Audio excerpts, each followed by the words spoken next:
Hello and welcome to Storytime with Mr. Ryan. In just a few days we commemorate the 20th anniversary of 9/11, which means that it's time once again to honor those that we lost and to see how we were able to rebuild and commemorate those and honor their memories. Pieces of the towers that fell during 9/11 have been used for all sorts of things, as memorials or statues being placed in various towns across the nation, but I think perhaps the most interesting use of some of the steel was in order to construct a ship for the Navy. Today we read 7.5 Tons of Steel by Janet Nolan with illustrations by Thomas Gonzalez. Let's hop on in.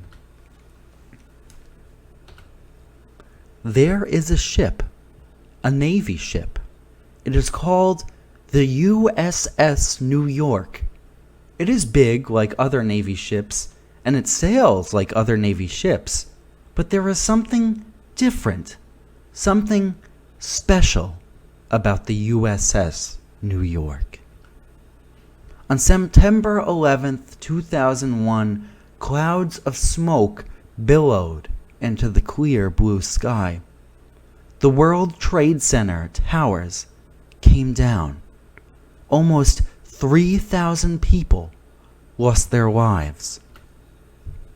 In the days after the towers collapsed, people brought flowers and photographs, stuffed animals and pictures drawn with crayon. They lit candles and left handwritten notes to decorate a place now called Ground Zero. For weeks and months afterward, people cleared away metal and stone from Ground Zero. One truck carried a beam made of steel from New York City to a foundry in Louisiana.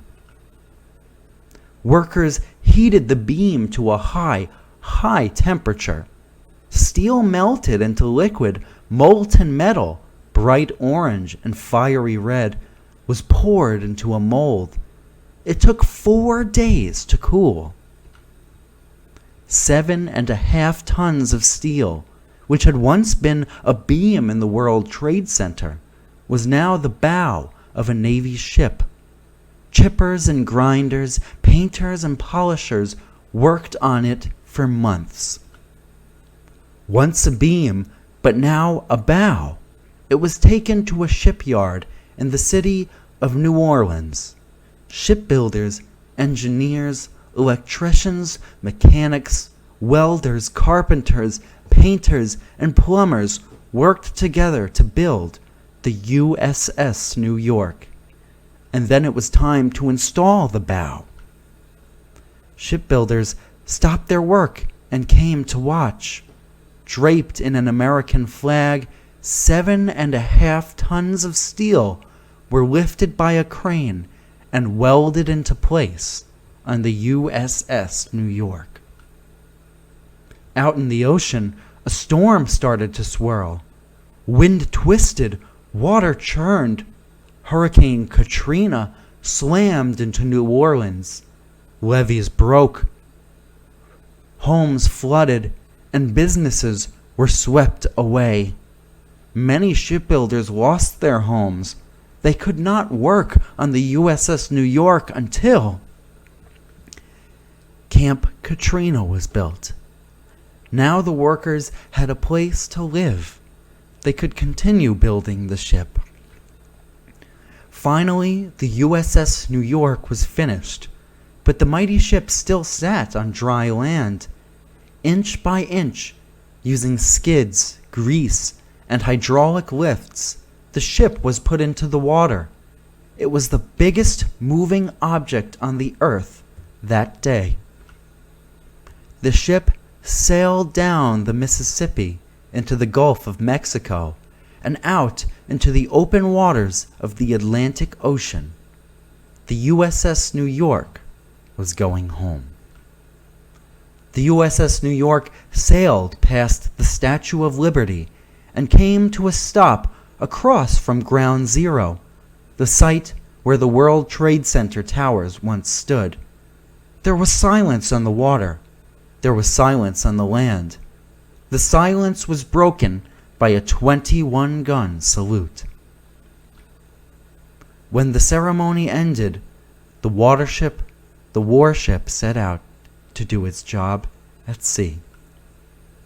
On September 11, 2011, the 10th anniversary of the collapse of the World Trade Center towers, the USS New York returned home. The men and women of the United States military services lined the rails of the ship.